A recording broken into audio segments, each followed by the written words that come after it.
Cricket association for the blind, ये एक संस्था जो प्रदेश स्तर पर भी, राष्ट्रीय स्तर पर भी और अंतर्राष्ट्रीय स्तर पर भी काम करती है, और एक ऐसी संस्था जो समाज के उस वर्ग को आगे बढ़ाने का काम करती है जो हमारे ब्लाइंड लोग हैं।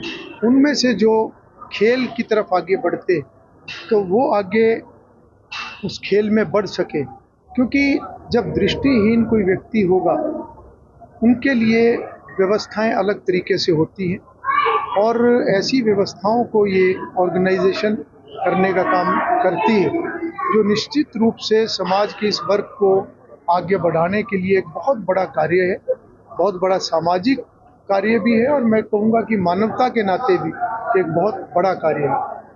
तो समय समय पर टूर्नामेंट्स का भी आयोजन होता है। आज करनाल के अंदर ये कार्यक्रम रखा गया। आने वाले दिनों में ब्लाइंड जो प्लेयर्स हैं उनकी क्रिकेट टूर्नामेंट करनाल में हो, ऐसा विषय भी यहाँ पर आया है, और कुछ सरकार से संबंधित कुछ विषय भी आए हैं जिनको मैं स्टेट गवर्नमेंट के साथ टेकअप करूँगा। आज प्रधानमंत्री जी हरियाणा को 2 बड़े प्रोजेक्ट दे रहे हैं। देखिए, बहुत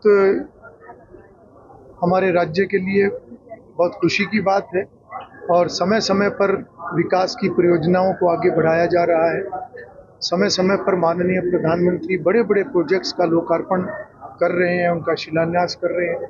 उसी कड़ी में जो आज के जो प्रोजेक्ट्स हैं, इससे निश्चित रूप से हरियाणा के उन सभी इलाकों को भी लाभ होगा जहाँ से ये टनल ये शुरू होंगी, क्योंकि कनेक्टिविटी इससे बहुत बेहतर होगी, और जिस क्षेत्र की कनेक्टिविटी बेहतर होती है वहाँ विकास की दृष्टि से वो एरिया जो है वो आगे बढ़ता है।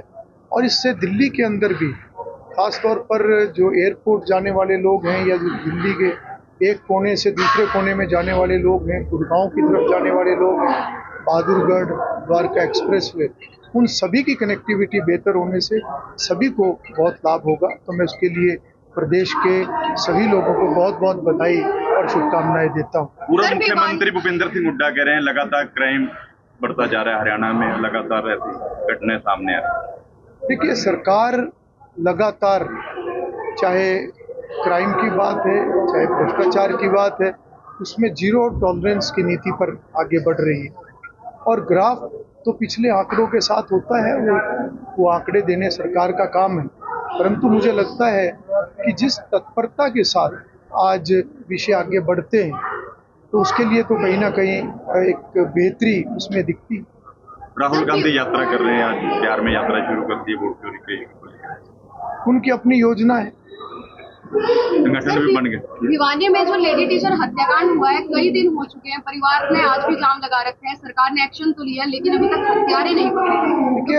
देखिए, अगर सरकार ने एक्शन लिया है तो कई बार केस को फाइनलिटी तक पहुंचने में समय लगता है, परंतु जैसा मैंने कहा कि सरकार इन विषयों पर पूरे तरीके से गंभीर है। मेरा नाम है सी अजीत सिंह पटवा, फरीदाबाद का रहने वाला हूँ।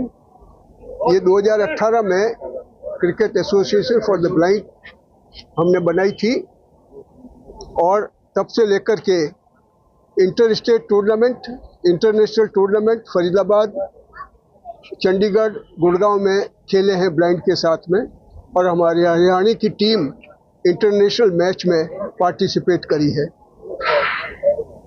हमारा मुख्य उद्देश्य है कि ब्लाइंड लोगों को क्रिकेट में कैसे पारंगत करें। महिलाएं भी, लड़कियां भी सीख रही हैं। अभी इंटर स्टेट मैच खेलने बेंगलोर गई हुई हैं, और हमें चूंकि आमदनी नहीं है इसलिए लगातार मैच खेलना संभव नहीं हो पा रहा। हमने गवर्नमेंट से रिक्वेस्ट करी है कि हमें कुछ फाइनेंशियल सपोर्ट करें रेगुलर। आज कौन पहुंचा था यहाँ? आज यहाँ पर कौन पहुंचा है जी? आज मुख्य अतिथि के तौर पर कौन पहुंचा था यहाँ? मुख्य अतिथि के तौर पे आज 8वां स्थापना दिवस पे हमारे हरियाणा के विधानसभा के स्पीकर श्रीमान हरविंदर सिंह जी कल्याण आए थे। उन्होंने आश्वासन दिया है आगे काम बढ़ाने के लिए। देखिए सरकार कहाँ तक साथ देती है, और उन्होंने अपने स्वैच्छिक कोष से आज 5 लाख रुपए की घोषणा की है। एक मैच करनाल में नवंबर में खेलेंगे। क्या नाम है आपका? मेरा नाम है CA अजीत सिंह पटवा।